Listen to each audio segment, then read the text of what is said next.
Hello and welcome to your go-to Detroit Pistons podcast, the Pistons Pulse, co-hosted by me, Bryce Simon of Motor City Hoops and Detroit Bad Boys, a former D1 Hooper and high school coach, current teacher, husband, and father of three amazing kids.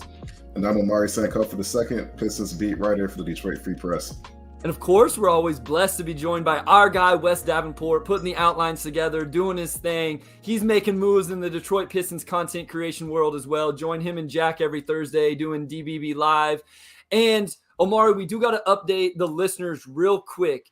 Because of some scheduling stuff in June, we will be dropping episodes in June on Wednesdays. Almost the next 3 weeks, Wednesdays, the Pulse will be coming out, not on Tuesdays. We'll do a live NBA draft, a reaction. It'll come out sometime on that Friday, but just the normal weekly episodes will be coming out on Wednesdays here for the next few weeks, Omari.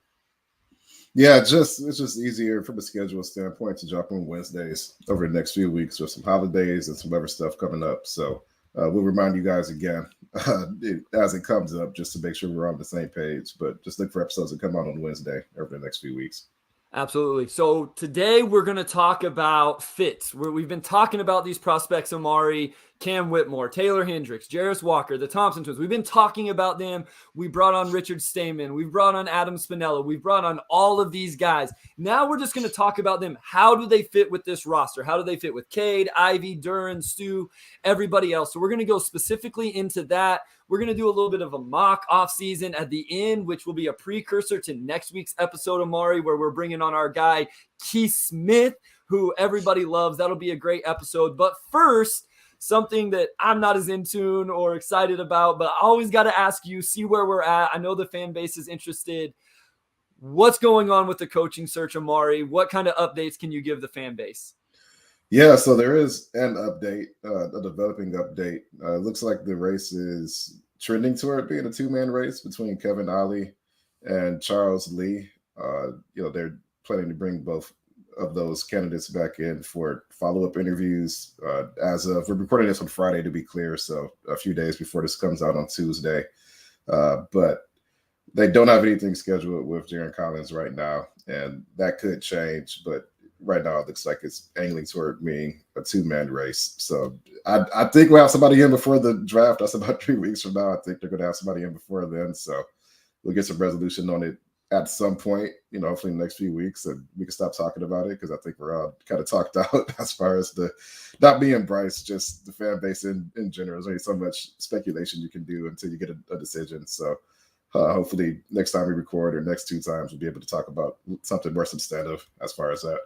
Yeah, so just to be clear, we are recording this on Friday, May 26th. With the holiday weekend, this is just when we needed to record it, and it will drop on Tuesday if you're not watching live right now, obviously. But if there is coaching news that breaks over the weekend or on Tuesday, maybe we'll record a special episode, hop on, talk 20, 30 minutes, something like that. And then obviously in the upcoming episodes as well. As you know, Omari, this just isn't something that I am really in tune with. I don't know what to think about any of these guys. I don't think we have enough intel. So I'm going to go and transition us into what we are here to talk about and what I'm a little bit more keen on talking about. And that's some of these guys at number 5 and their fits with the Detroit Pistons. So let's just start with Cam Whitmore, Omari. I feel like I put out a poll the other day. Whitmore won that poll pretty handedly with the Pistons fan base. I feel like this is probably the number 1 guy overall for the fan base, maybe a Min Thompson. We'll talk about him in just a second. Let's just talk about Cam Whitmore's fit with this Detroit Pistons roster next to Cade, next to Ivy, next to Jalen Duren. Yeah, I think what makes Whitmore maybe the most popular option for Pistons fans is because of all the players in that range. And this draft is unique given that you have a lot of players between 6'5", 6'8", who look like primary playmakers at the next level. Whitmore is more of a traditional wing. He shot 40% on catch and shoot threes. He's an elite athlete. He kind of reminds me of Anthony Edwards, the way he's able to just rise above guys or just kind of go through them with his size and strength.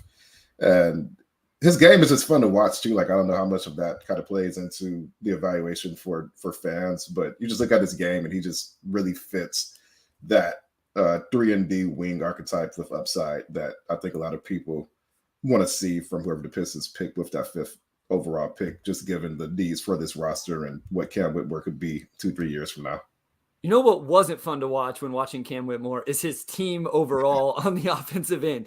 Yeah. And, everybody makes a big deal about the assist percentage, right? And it's true. Like, I get it. I understand it. I did some data and some research, and there's some other freshmen that had low assist percentages as well. Keegan Murray was one, and then he came back his next year and doubled his assist percentage. Remember, Cam Whitmore was a freshman and one of the youngest freshmen and played on a team, Omari, who was 285th in the country in assists per made field goal. So this wasn't a team that really moved the ball well or anything like that. So he was there's a lot of context around his college situation. I have to ask, what did you think about the video I sent you the other day? I was watching a full game, and all of a sudden, you know how I am. I always like to watch the sidelines and stuff.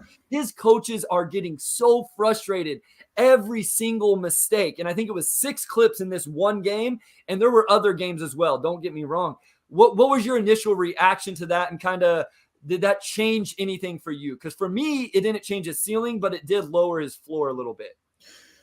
It changed my opinion a little bit. So the video you sent where you're just seeing his coaches kind of wince and react to the sideline whenever he makes a play outside of the flow of the offense, which happened pretty often. And we've talked about, the assist rate, where I think it was 0.7 assists against 1.6 turnovers, which obviously is not great.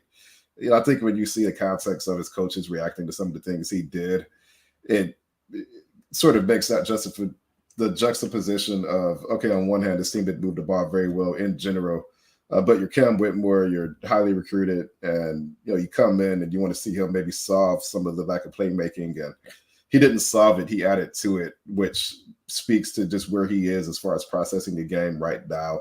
He can make plays for himself pretty well, right? I mean, he shot at the rim really well. He shot threes really well. Just as an individual scorer, he has a lot of the stuff you want to see. As a working within the flow of the offense standpoint, he really wasn't there at all. So for me, I think because he will be 18 on draft night. He's one of the youngest players in the draft, and he is around the same age. Anthony Edwards, I believe he was the youngest player Anthony Edwards was in the draft when he was drafted. That makes me feel a little bit better about it. If you're 19, 20, 21 with those processing issues, it's like, okay, this is probably who he is. When you're that young, he's like a year and a half younger, I think, than Brandon Miller. You can look at that trajectory, and you sent me, and I'll let you get to it. You sent me some other numbers earlier this week where you look at players who had similar assist rates their freshman year, and now they were able to improve in college in years 2 and year 3.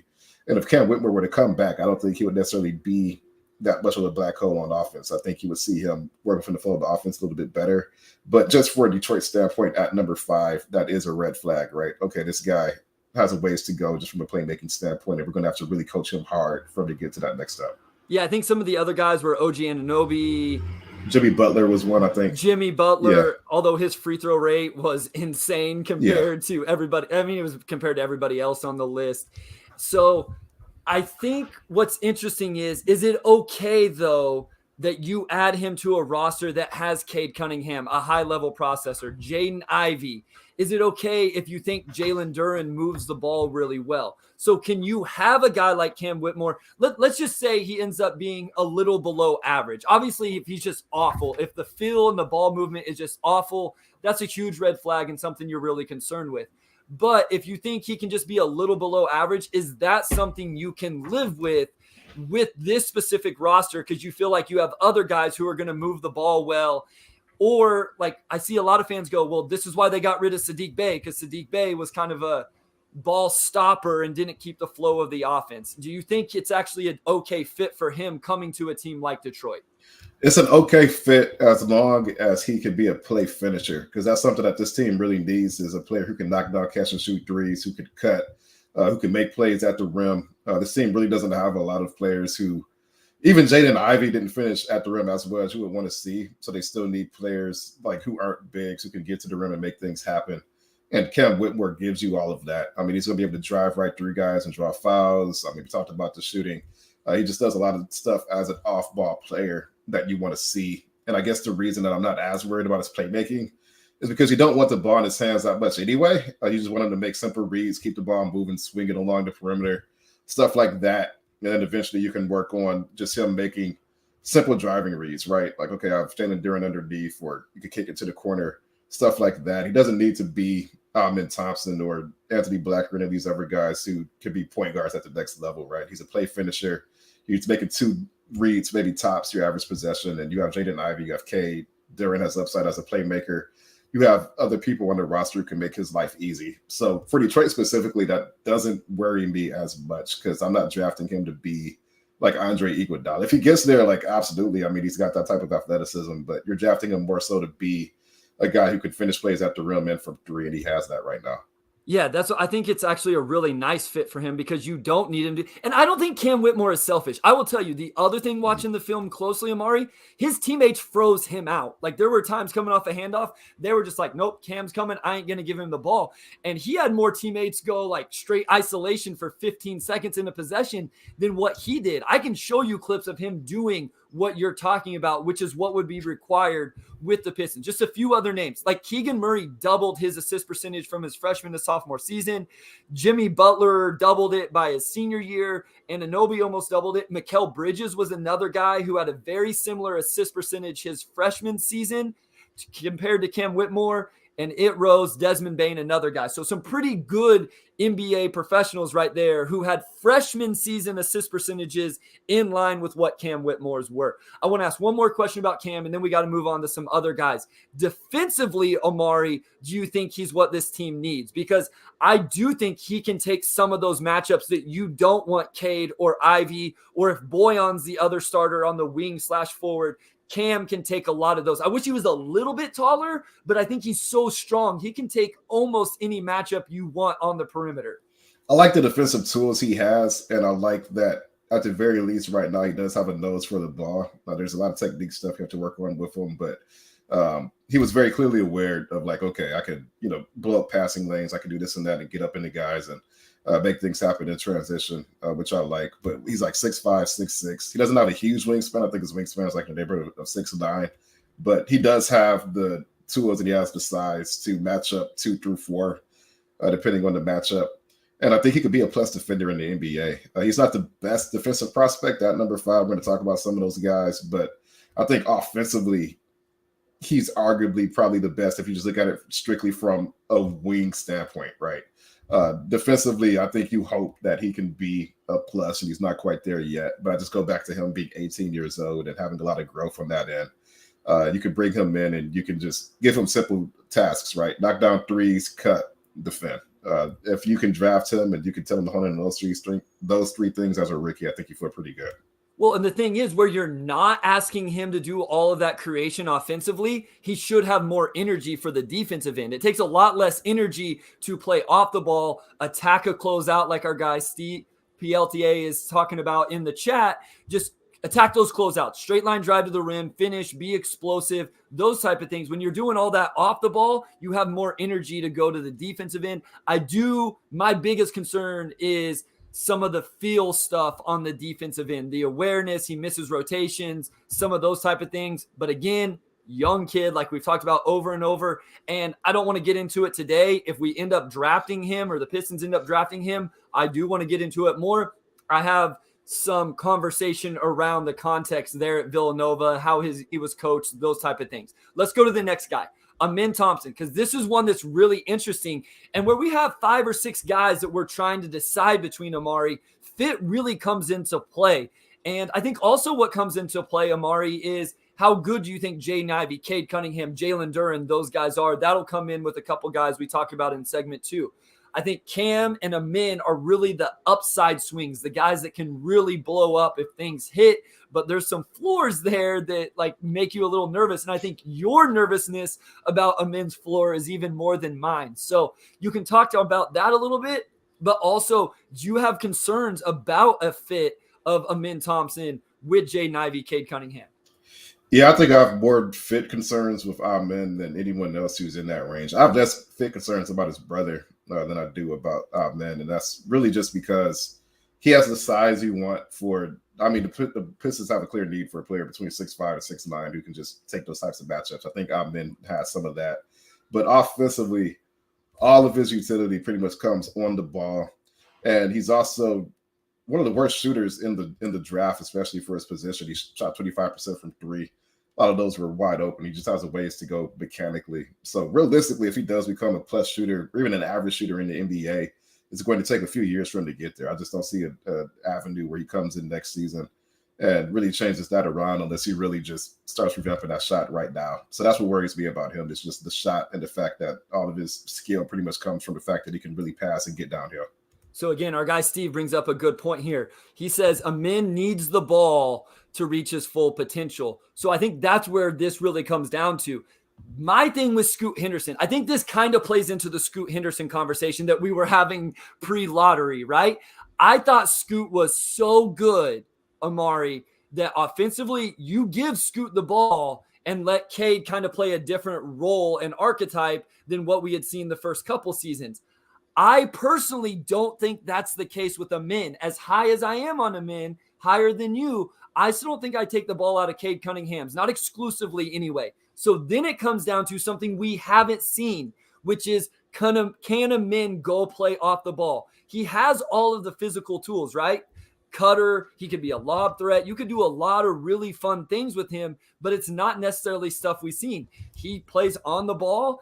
And the only time Ausar gets to play on the ball is when Amin's on the sideline. It's not like they switch roles while they're still on the court together. So, and then the shooting as well. So that's just, I am concerned about that. The more I've thought about it, the less high I am on Amin specifically with the Pistons, because I'm just like, I don't think I buy him as a true like point guard that I'm going to take the ball out of Cade Cunningham's hands and put it in Amin Thompson's. And that's the thing. If, like, let's say the Pistons walked away from 2021 with Jalen Green or Evan Mobley, and then last year you get Keegan Murray or, somebody else, or even like Paolo or, Chet, Jabari, whoever. If they had a different core, now it's like, okay, if Amin's there at 5, he makes a lot of sense because there's a good chance that this guy could be 6'7" Ja Morant, which obviously is a really great player because Ja's great. But on this team, he's not necessarily giving you anything you don't already have between Cade and Jaden Ivey. And just the three of them fitting together where Amin's probably the worst shooter of the three. And it's not like Cade and Ivy have been knocked down shooters quite yet in their career. It just seems like a lot of positional overlap. And I just really don't see how those three players could overlap. Now, if Amin is just clearly the best prospect there, maybe you take them and just figure it out later. Maybe you trade somebody at the deadline, or you just see if it works. Maybe you trade somebody in the next weeks after. You figure something out. But just from Detroit's standpoint, I just don't see what Amin's doing right now that you don't already have. And there's probably a better way to use that 5th pick.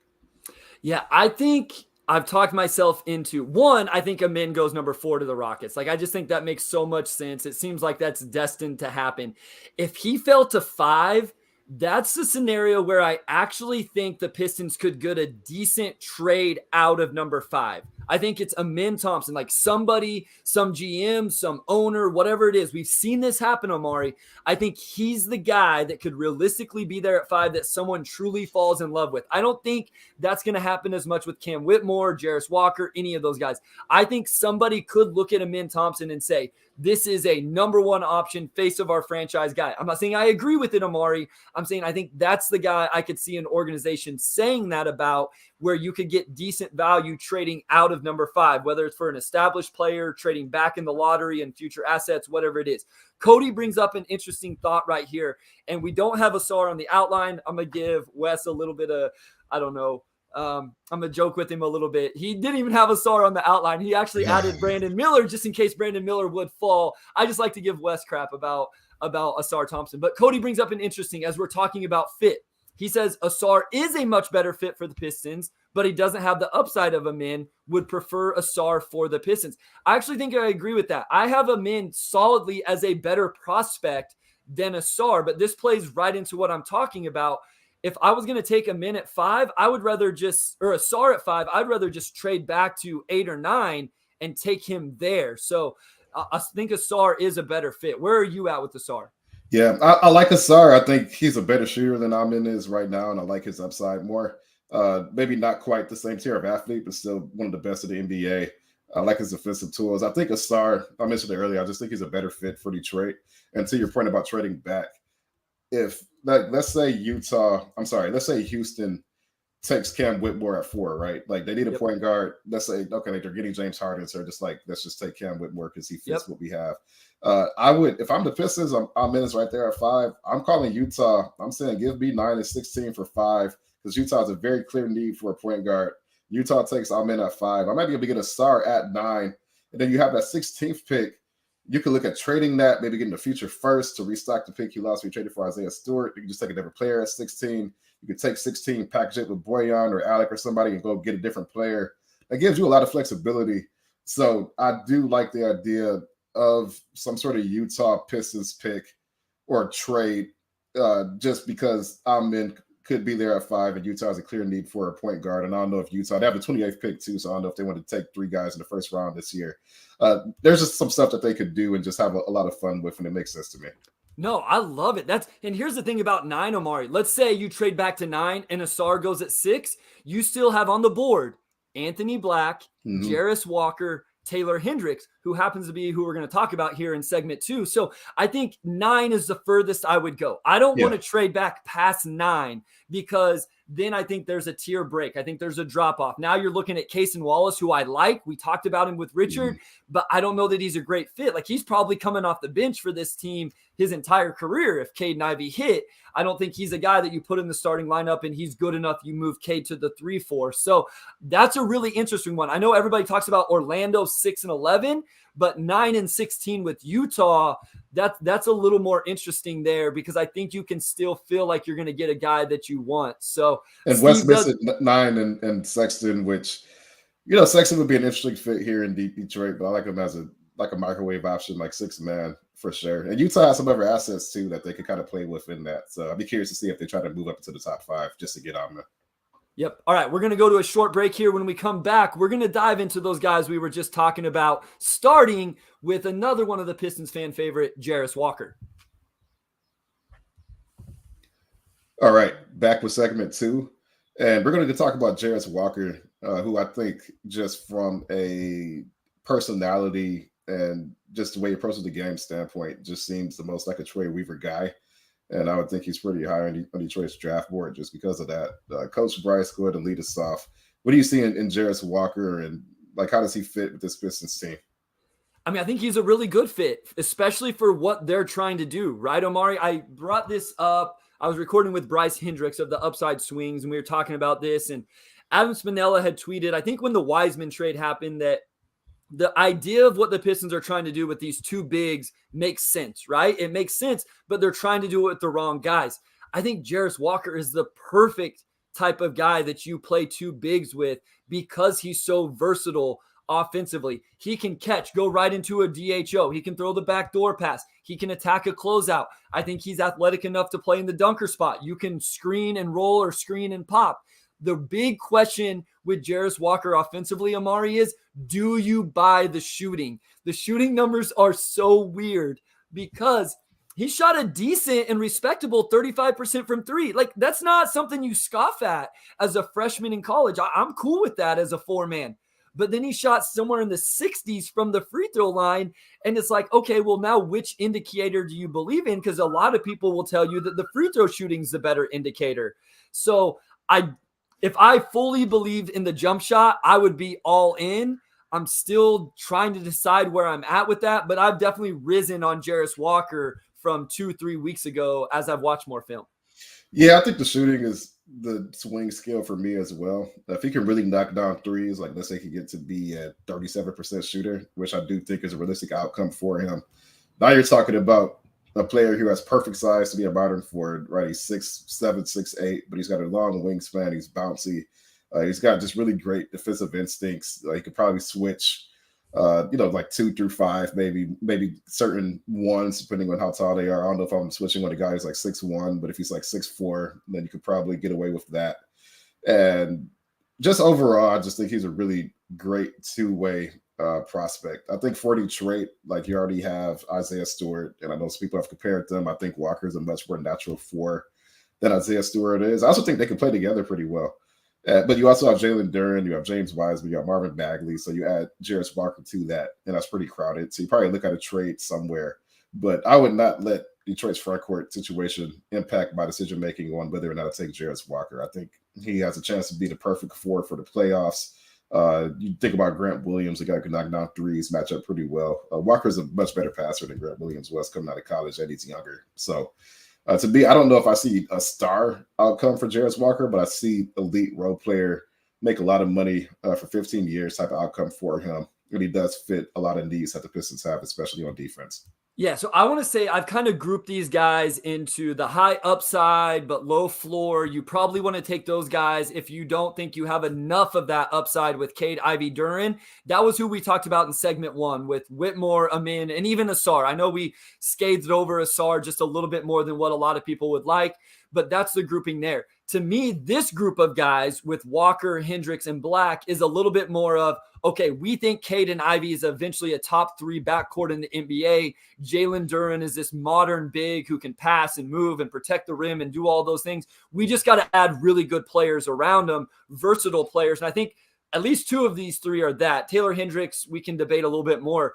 But if that's where you're at, then I think Walker's the pick because you just add another guy that you think is going to be really good. And fit-wise, I think he can do just about anything you want in terms of play with Bojan. I think that works. You want to play him at the 4 with Stu at the 5? I think that works. You bring in Jeremy Grant in free agency? I think that works. So I think he just really fits in there. And defensively is where another, I'm not sure I see quite the upside that a lot of people do, Omari. We've talked about this a little bit, but I told Wes this.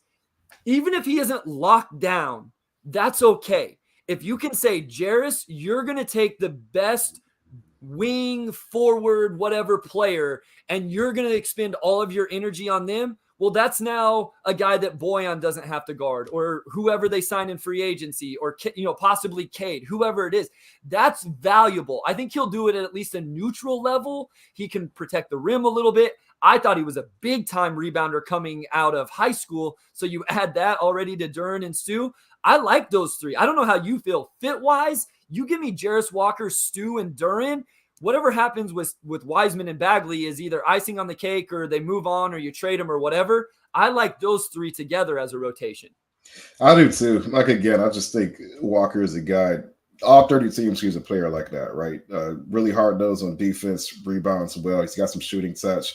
He sees the floor really well. You can do short roll, like whatever else. Maybe long-term, he can even play some 3, depending on the lineup. But just that archetype is extremely valuable in the NBA now. And if there's a safe pick the Pistons can make at 5, that might be one of the safest.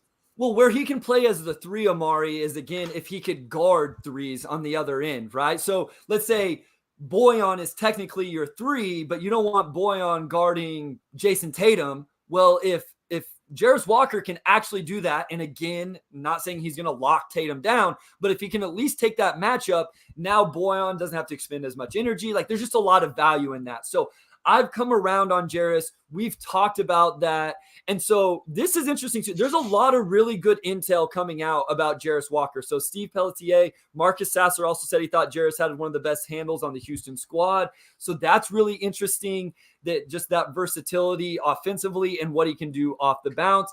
I had somebody tweet at me and say they were listening to a broadcast and Walker somewhere along the lines essentially like made sure the walk-ons got their money, like the NIL money first or something, something like that. So just, it sounds like the intel is really good on this kid as well. Seems like a hard worker. I've really come around on Jarris Walker, Omari at 5. And again, if you think Ivy and Cade are superstar backcourt potential, you just need to start adding really, really good playoff caliber players, then I think Jarris Walker really could be the pick. No doubt. Let's move on to a player. I think he's more divisive. I like him a lot. I think you like him. Anthony Black out of Arkansas. From a fit standpoint, I think there's probably a lot of the same criticism you'd have with Amen. Yet, I still feel like Anthony Black fits better with this Pistons squad. Bryce, I'm curious to hear how you feel about this, just given that, non-shooting big playmaker, same archetype, yet I just feel like Anthony Black would fit a little bit better. I don't know why. Maybe you can talk me out of it or support me here. No, I'm not going to. And I feel the same way because I know what people are going to say. I'm waiting for the tweets. I'm waiting for the comments, and rightfully so. Like, we should get, what are you guys talking about? You said Amin's a bad fit and then Anthony Black is a similar type player. I just believe that there's a higher chance Anthony Black plays off the ball. I went back and I scouted him out of high school. And in my notes, I actually had moves well off the ball. I think there's some real off ball potential with Anthony Black. And I thought he was going to have to do that a lot, Omari, because he was coming in with Nick Smith Jr., who I thought was big time. Obviously didn't have the freshman season that was expected. So it was really interesting to then see him have to handle the ball as much as I think there's more off the ball. Just as simple as I can say, I think he can play off the ball. I understand the shooting concerns. It's got to get better, right? Like we're talking about a 30%, I believe, 3-point shooter. He honestly had more attempts than what I thought. So I would feel more comfortable fit-wise, Omari, adding him to Caden Ivey than I would Amin just in terms of overall fit. Steve brings up another really good point. His free throw rate is ridiculous for a freshman or any level of player. So he really pressured the rim. He's more athletic than what people realize. And he's another guy. I buy his defense a lot because I think there's more of like fundamentally sound stuff to his defense. And again, another kid who all the intel, I heard someone say it the other day, if you talk to him, he's like the nicest kid you could ever talk to. And so there's a lot of boxes that Anthony Black checks for the Pistons and fitting in with this roster. Yeah, I do buy his shooting to an extent, simply because I don't know if he'll ever be like a back down, like 38% guy, but I think he can get to 34 or 35%, just because his shot's not mechanically broken. It's a little slow. He needs to tweak it, but I can see him in 2 or 3 years becoming respectable enough to where you're not leaving him wide open, right? And then you mentioned the free throw rate. He got to the line a lot, which I think always bodes well for players transitioning to the next level because you have a lot of superstars who live at the line, or even just stars or whoever who just live at the line, right? That's a big portion of their offense. So I don't think Anthony Black will ever just be like a non-factor as a scorer. He was a pretty good athlete. I think he had a 39-inch vertical, which surprised me. But his game overall reminds me of Kyle Anderson in the sense that he's a good defender. He's a good rebounder. He's really big for his size, so he can match up, pretty well against whoever you need him to match up against. Obviously, sees the floor really well, plus playmaker. But you're not going to call him slow-mo. He's a great athlete, and he's like an athletic Kyle Anderson, which is a pretty good player. You can compare him maybe to like a bigger DeJounte Murray. But you see players in the NBA who don't have the greatest jumpers, but they can make up for it in other ways. And just looking at how Anthony Black was able to be a lead guy, but also play off of other playmakers at Arkansas. They had Ricky Council IV, other players who needed the ball. He fared really well. And from a fit standpoint, I don't think he's like an amazing fit in Detroit. But if you just want to add a really high Q player who does everything pretty well and still has long-term upside as a scorer because of that downhill ability and because his jump shot's not completely broken, I do think Anthony Black makes a lot of sense for this team. Yeah, I mean, I think that's a really good point. I heard this the other day with Amin Thompson as well. He's always been the alpha. I think that's part of why I love Amin Thompson, right? Is because he has been the alpha with a twin brother who's also really good. I think you want a little bit of that in every player you have. You want him to have some of that. But with Anthony Black, it just does seem like there's a little bit more comfortability of playing off the ball. I don't want to say that Amin Thompson is selfish because I don't believe that at all. It seems like Anthony Black has a little bit easier transitioning, filling that type of role that would be asked of him with the Pistons. Here's the other thing, Omari. There would be times then when you could let him lead the team. Whenever Cade and Ivy need a rest, or if one is injured or sick or whatever it is, but throughout a game, throughout a season, eventually, hopefully in the playoffs, there are times where, hey, you know what? It's nice that we have Anthony Black. That helps you with your second unit. You don't need a big time second unit point guard because you have Cade, Ivy, and an Anthony Black that could run the show when asked. I just think I've seen enough of Anthony Black cutting off the ball, offensive rebounding, those type of things to buy into him as an okay fit. And again, just another high field guy with really good athleticism. I think he could attack closeouts like we've talked about with some of these other guys. And then defensively, I think he's really good as well. We better talk about Taylor Hendricks because we got some heat and some comments about how we just scathed over Taylor Hendricks with Richard. And then our guy, Justin Kroll, is asking if he had missed the Taylor Hendricks report. No, you have not. We're about to get into it right now. I don't know that you're going to like mine, but let's go ahead and get into Taylor Hendricks. Omari, I think another guy at the very least. Let's start here. I think he fits well with this roster. Maybe not quite as good as Jarris, just because I think Hendricks is a little bit more of a 4-5 than what Walker is. I don't know, but the shooting is definitely a good fit.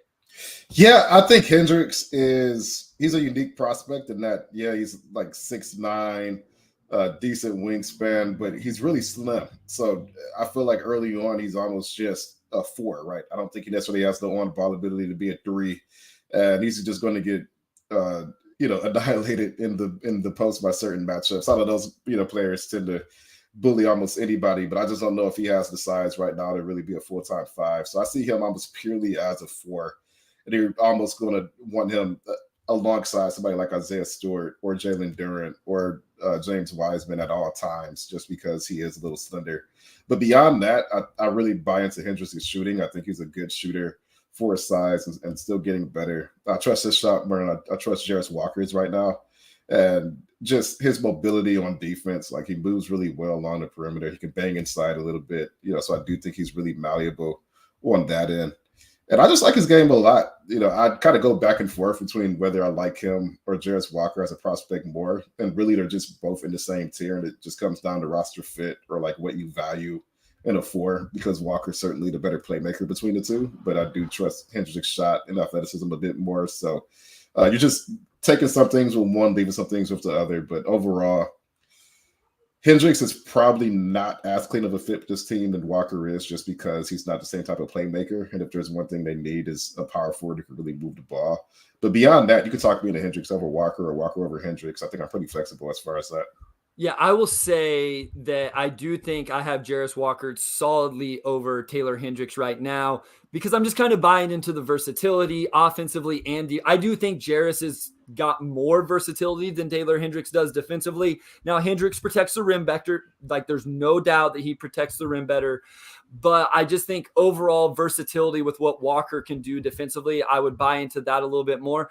I worry a little bit offensively with Hendricks of, is he kind of just a one-trick pony in terms of he's just going to knock down threes? Is that all he can do? And I got to watch some more film in terms of, can you play him in the dunker spot? You talked about how he's slim. So is he going to be able to set a screen, roll to the rim, and catch a lob? I think he has the athleticism and like the vertical pop to do that, but is he strong enough to do that in the NBA? I know he can pick and pop, but again, we're talking about just catching and shooting, knocking those down. And he doesn't have near the type of ball handling wiggle stuff that Jarris Walker does in terms of attacking someone off the bounce. But if the shooting is that good, and I'm the one that made this point with Jabari Smith Jr. last year, you don't have to have a ton of wiggle if you shoot it like that, Omari. You're going to create advantages to attack the rim with your shooting gravity. They have to close out so close, straight line drive, and he had some really impressive ones of those, some flashes of really nice touch around the rim. I'm not saying he's a bad player. Again, if we go back to the scenario we outlined earlier, if they traded back to 9 and ended up with Taylor Hendricks, I would be okay with that. I would walk away from the draft perfectly happy with that in that scenario. I just think if you're picking at 5, I would rather take Jarris Walker. Fit-wise, I do think I have to walk back a little bit what I said. Adding that level of shooting to this team at the 4, I think that makes a lot of sense. So I do think fit-wise, that would be really nice. You have him and Boyan out there just spacing the floor, letting Cade and Ivy attack and Duren play around the rim. That would be pretty interesting. No doubt. And you make a good point with Hendricks as far as not needing the tightest handle. At 6'9", with his shot, he was above 80% at the free throw line as well. So I really buy into his shooting. He's going to get hard closeouts, and then from there, it's just putting the ball on the floor, a couple of dribbles, making quick decisions. So that will make his life a lot easier. And kind of like Walker, I don't know if I see like star upside with him, but do I think he could be like John Collins here? I do think that he could be firmly above average starter, and he can help you win games. So this is really interesting. Dax hoops. Hendrick clearly the better shooter, probably better hands and rim protection. Walker has a better body, better handles, probably higher upside, but lower floor. So this plays right into what I'm trying to navigate right now, Omari. How I'm trying to tier these guys out and make my list is, and I got to think a little bit further with this next part. How good do you think Cade and Ivy are? How good do you think Jalen Duren is? If you think that that's truly a core that can help you get and contend in the playoffs, then maybe Taylor Hendricks is the right guy. Maybe he is the perfect fit in terms of a guy who maybe the ceiling isn't huge, Omari, but he can come in and play the 4 spot for you for the next 10 years. Going to be a good rim protector, good team defender, a little bit of versatility playing at the 4 or 5. I don't know about the matchups on the wing as much as Jarris. I don't buy into that as much, but pick and pop, space the floor, attack closeouts, offensive rebound. There's a lot of value in that. And so if you're really high on the young 3 of Cade Ivey-Duren, that might be the perfect guy to add to that core. And I look at the fact that kind of like Walker and his playmaking really gives his front court rotation something it needs. Hendricks and his shooting makes it easier for him to play next to anybody. You can play up next to Isaiah Stewart. Isaiah Stewart, you don't have to put him on the perimeter as much. You can stay inside and take the bigger guy between the other team's 2 bigs, or you play him next to Jalen Duren, or it gives you a lot of maneuverability just because he does space the floor. So I feel like I'm walking myself back. I said I feel like Walker fit a little bit better earlier. Now I can see Hendricks. Both of these guys are good. They're both good players. I don't think you can go wrong either way. They're both in the same tier for me. It just depends on what you personally value more. I'd probably trust Walker to defend the Jason Tatums and Luka Doncic more than I trust Taylor Hendricks to do that. But it really is just picking and choosing what you want to prioritize at a 4 and what you think will help this team more in the playoffs down the road. And I think what you just said, and we have someone here, just obviously doesn't believe in it as much. Jarris will get cooked trying to guard 3s full time. Like if you don't buy that of Jarris Walker, then this becomes a completely different conversation. If you don't think he can at least take some of those matchups that you're talking about, the LeBrons, the Giannis's, even to the Jason Tatum, some of those big, then yeah, like we're not talking about a guy that's as versatile and offers quite as much defensively. And you'd be better off just saying, hey, Taylor Hendricks, protect the rim, do a really good job with those type of things. I just think Jarris does have more versatility, how he can guard a ball screen, those type of things. At the end of the day, there's a lot of really nice options here, and it does come down to where do you think this roster is at? How good do you think some of the guys currently on the roster are? What do you think is going to happen in free agency? Those type of things. We're going to dive into that. So if you're watching right now on YouTube, start throwing in the chat. Who would you take at 5? Who are some free agent targets? Maybe throw us a trade in there. We're going to try to do a little bit of a mock off season with you guys. Omari and I are going to try to agree on this, who we're going to take with each pick. Who do you guys like at pick 31 for the Pistons? That's an interesting selection as well. We're going to run that down here right after this short break. All right, we're back with segment 3, and we're going to mock out this offseason. We have 20 minutes, so we're going to try to move quick and get some questions in. But obviously, you have 8 players on the contract next season. You have about $30 million in cap space, $40 million if they decline that Alec Burks option, but for all intents and purposes, $30 million.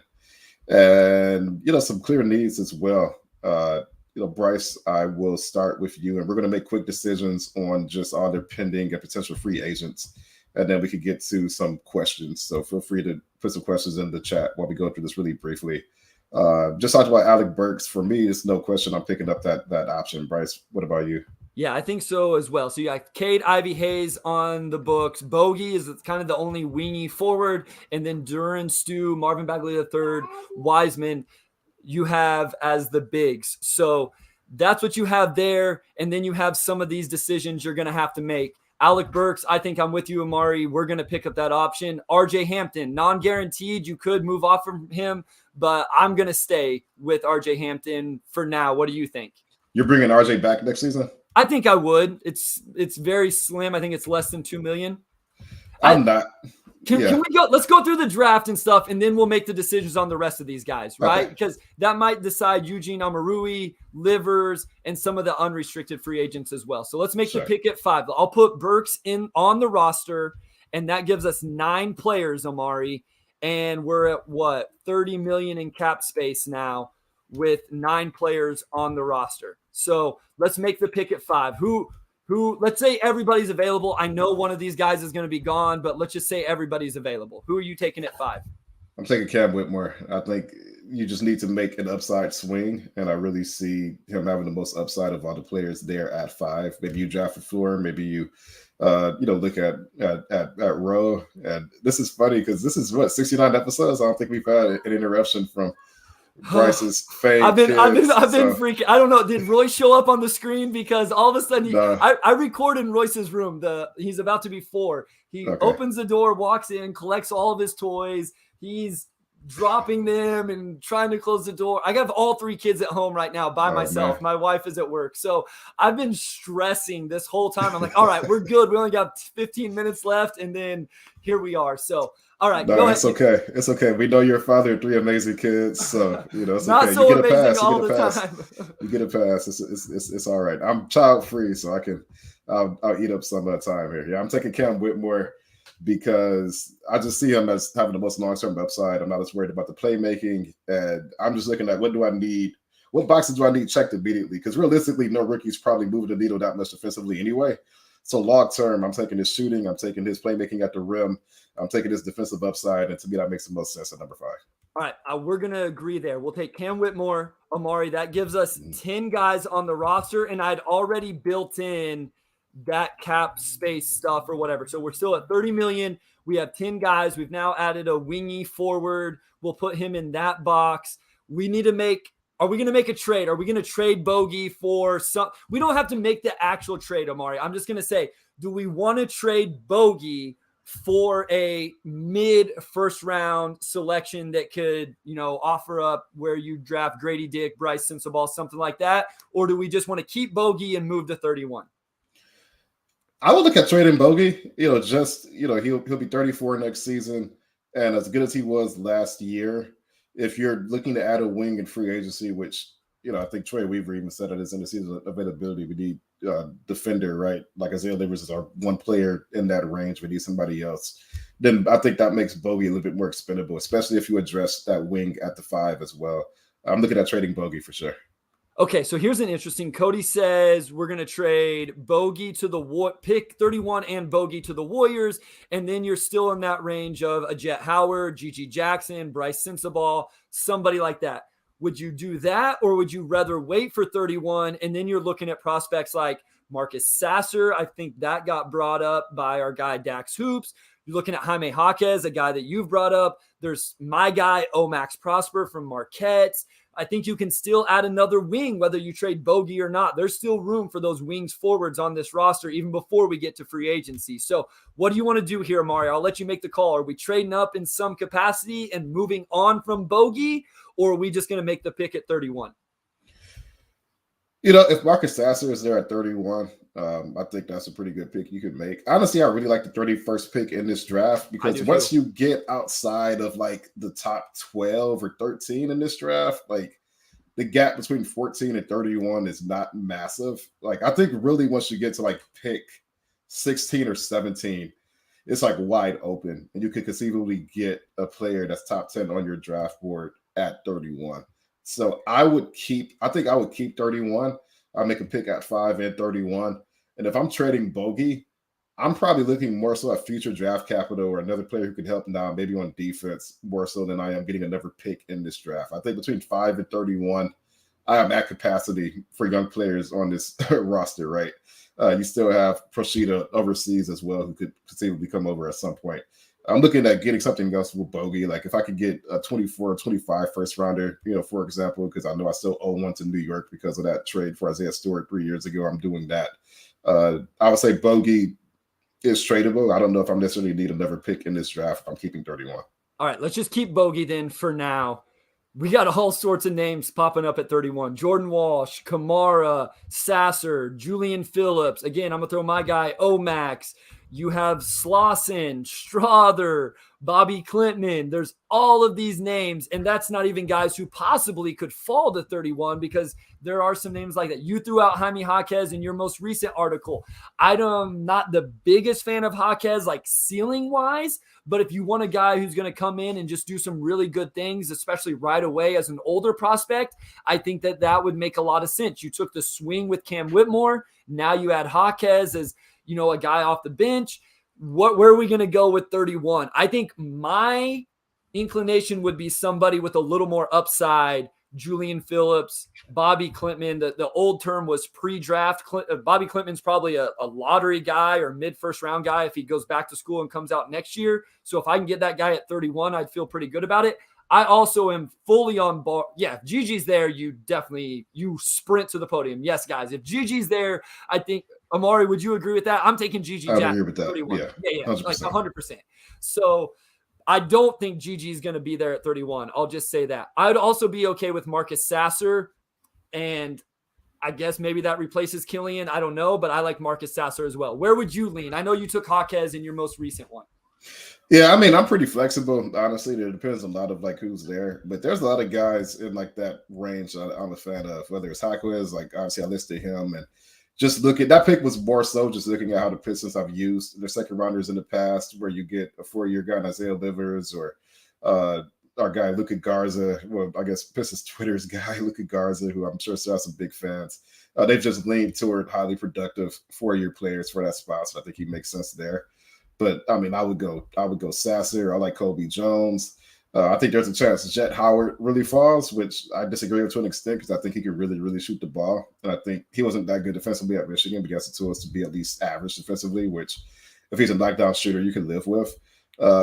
Jordan Hawkins is not falling into 31, but at the same time, he's been consistently mocked like in like the 20s range, which to me is interesting because he's a knockdown shooter. So even if he's not a lottery guy, to me, he's top 20. And I know for you, he's probably top 5, but it's okay. Stop. If he's there at 31, then I think that's a no-brainer. Chris Murray and Noah Clowney are two other guys I could really work with. Noah Clowney being, if he's not the youngest guy in the draft, he's one of the youngest. And he has the tools to be a Taylor Hendricks. He really does. He's not quite as skilled yet, but there we go. Noah Clowney if you don't take Hendricks. So this is what I was trying to think is, I was getting ready to say Trace Jackson Davis as well. So I think this is where it gets fun and why I wanted to do this. I'm a little less excited about taking some of these wings because we already took Whitmore. And if we're keeping Bogey, no, not Imani Bates. So well, we got to come back to Imani Bates. We will come back to Imani Bates. He might get one of the 3 2-ways, maybe. All right, but Noah Clowney, TJD, like I like those guys if they don't take Walker or Hendricks with number 5. So I think that's where I would rather go because I do think adding somebody like that makes it. I think I would go Clowney because of what YouTube user just said. I think he can shoot the ball or there's a higher upside of him shooting the ball. I think TJD did at the combine or something. I'm cool if we go Noah Clowney here. Yeah, I like Noah Clowney a lot. I mean, still very, very raw, but for his age, you could take him, let him play with the Crews for a couple of years. He could probably really become a difference maker in a couple of years. And then Chris Murray, I mean, like we talked about him this last spot, similar to his brother. But long story short, somebody good is going to fall out to 31. There's a lot of players in that range that I think will be pretty good NBA players. You will get somebody good at 31. Yeah, and then we have Leonard Miller, Dax Hoops. I think Leonard Miller's he may end up lottery. Like there's too much smoke from like the big time draft people who are legit connected and are talking to NBA teams and making their boards off of that. I'm buying that Leonard Miller is rising up boards, as Cody says. If he's not lottery, I think he's mid first round. So I'm going to lock in Noah Clowney, Omari. That gives us 11 players right now.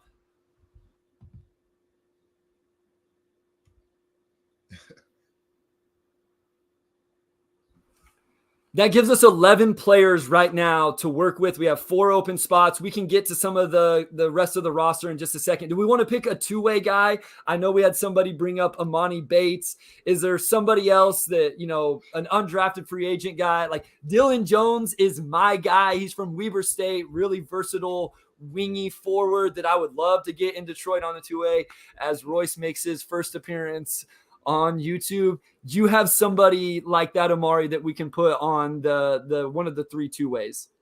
Let's talk about Imani Bates really quickly because he's a local guy. I know a lot of people are intrigued by him. I heard a story. I talked to Imani at the combine last week, and he had a lot to say just about his college career and the ups and downs. There are a lot of downs, obviously, but just from that story and just emails to people on Twitter, I know that Imani is still seen by a lot of people as that player who is being compared to Kevin Durant a couple years ago.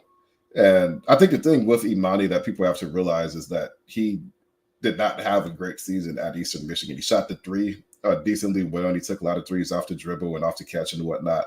And I do buy into some upside for Imani as a shooter. But the rest of his game needs a lot of work. I mean, he averaged more assists than turnovers. He's not at all. We talked about guys who the ball sticks with, like with Cam earlier. But the difference with Cam is that at least turnovers than assists, more turnovers than assists. More turnovers than assists. And the thing with Cam is that at least he's a very active off-ball cutter. And he did shoot the ball really well. With Imani, outside of the shooting, there's just not a lot. He's not a good athlete. He had one of the lowest verticals at the combine. He's got really short arms. Defensively, like he's not there at all. You are pretty much drafting him just to be a 6'9" shooter, and that's it. Like, regardless of what he was compared to, like Kevin Durant, whatever else, like he's not that player. We saw him at Memphis. We saw him at Eastern Michigan. That's just not the player he was. So, maybe at best you're talking about him being a two-way player, playing with the Crews next season, but I wouldn't consider him at 31. Yeah. So, and I don't even know if with the Crews is the best scenario for him, Omari, because he's going to be able to go down there and feel like he can do what he's been doing his whole career, which is be the man with the ball in his hands and not have to play off the ball and those type of things. And so I think what's interesting is, can you get him to play off the ball and just be a catch and shoot guy and do those type of things? And I'm just not sure that you can. And that's where the intel really comes in, and where we don't have all the information we would need. Is he willing to go play the role you need him to be, and where he could actually be successful? And I just don't know that we've seen anything on the court, at least, where we can believe in that, on top of the defense, the athleticism, the short arms, all of that stuff. Just, it doesn't really make sense for me. The most I would do with Amani Bates is undrafted free agent. And now that there's 3 two-ways, I would put him on a two-way and see if he would be willing to play the quote-unquote right way with the Motor City Crews.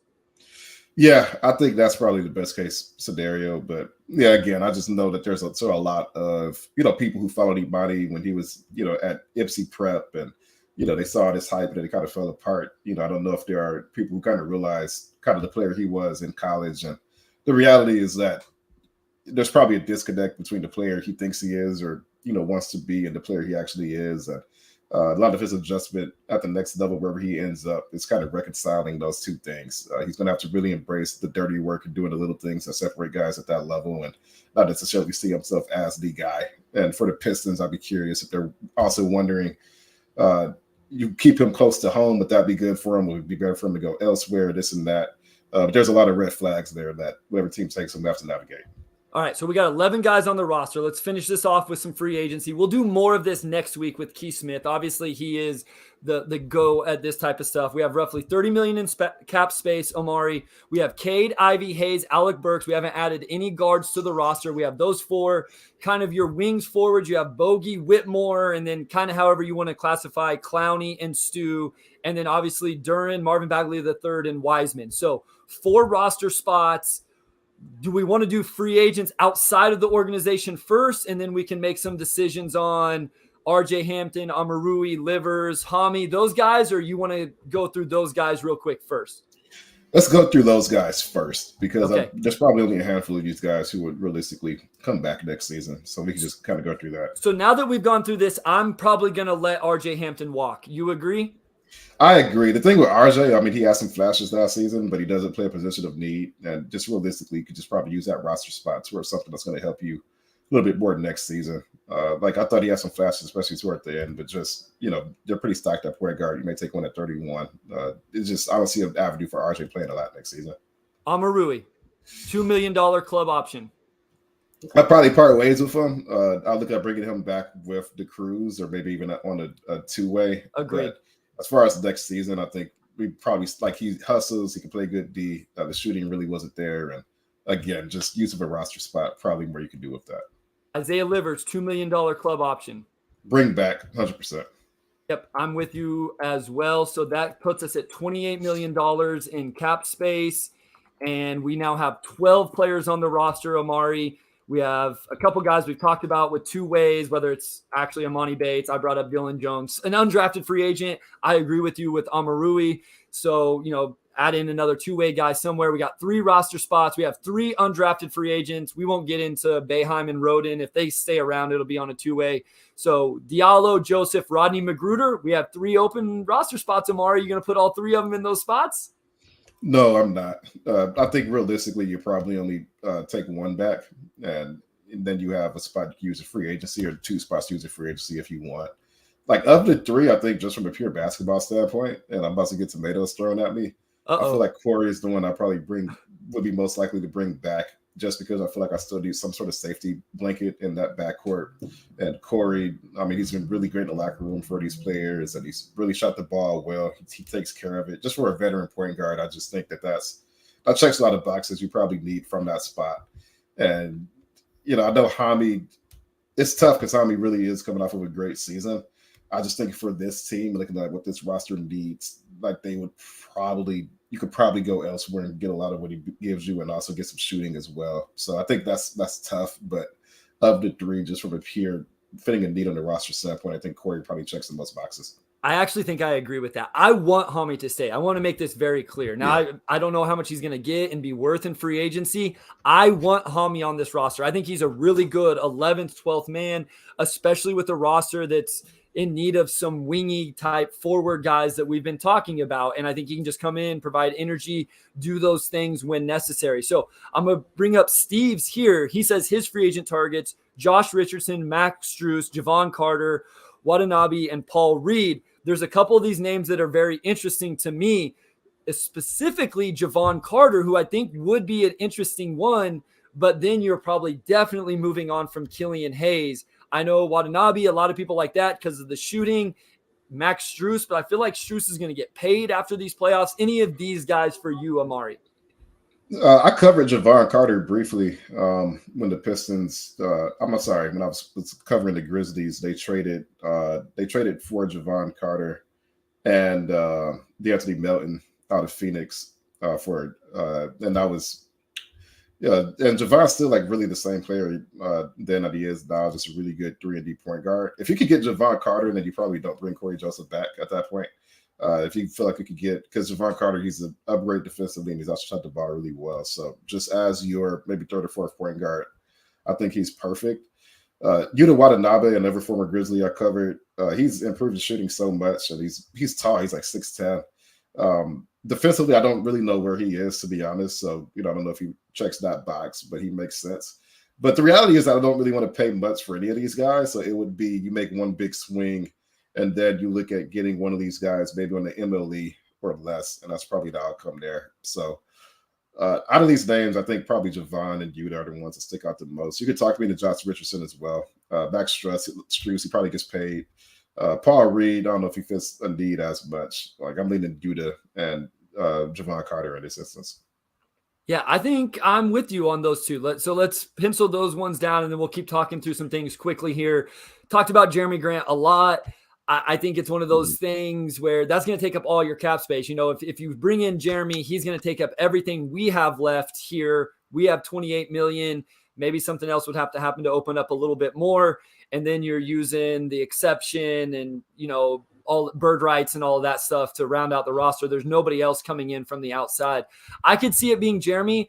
I want to throw this option out to you, Omari. What about just overpaying somebody for 1 year to come in and start at the wing forward position? Do you think that, but do you need that? Like, here's the other thing. You have Bogey. You just drafted Cam Whitmore at 5. In our scenario, we know the Pistons history is they start these guys. Now, that doesn't mean they have to play the whole game, but you're not going to go get somebody big time name in free agency and not start them. They're not going to come here to come off the bench. So I feel like if you go down this path with Bogey on the roster, I don't know that you're going to get one of these guys to come in and come off the bench. Do you agree with that? Yeah, I think so. And that's something else that they will have to navigate, is just stocking that rotation maybe too much, which again, like that's a good problem to have. And after being like light in the rotation last season, then you could probably get away with that. But I'm still a fan of just getting the best wing you can get in free agency, whether that's Jeremy, whether that's Cam Johnson. I know somebody in the comments asked about Cameron Johnson, if that's an overpay or if you're comfortable sending an offer sheet to Cameron Johnson and having that money tied up. In this free agency class, like I'll be fine with that, because I also think that there's a good chance the Pistons say, hey, free agency is not going to work for us, so let's just look at making a trade. And we don't have enough time to talk about trades today, unfortunately. Yeah. But, I do think that, they're probably more comfortable having too many guys than not enough. Like you need depth. You look at Boston, all the guards they have, and they've all worked or played different holes. You just need options. You need tools to win games, and that's what the Pistons need this offseason. Yeah, and we will get into this a little bit more. I know we want to talk to Keith about, what kind of trades might be out there. Are some of these big money teams looking to move off some contracts because of the super tax that's about to come in with the new CBA? Let's just make some quick decisions here, Amari. I think we both agree, maybe some lower level, like 2 free agent signings. So you have like Javon Carter, Seth Curry, somebody like that. Would you agree with that? Maybe bringing in a vet like that? I think that would work. I mean, Seth Curry's a knockdown shooter. He would definitely feel the need for this team.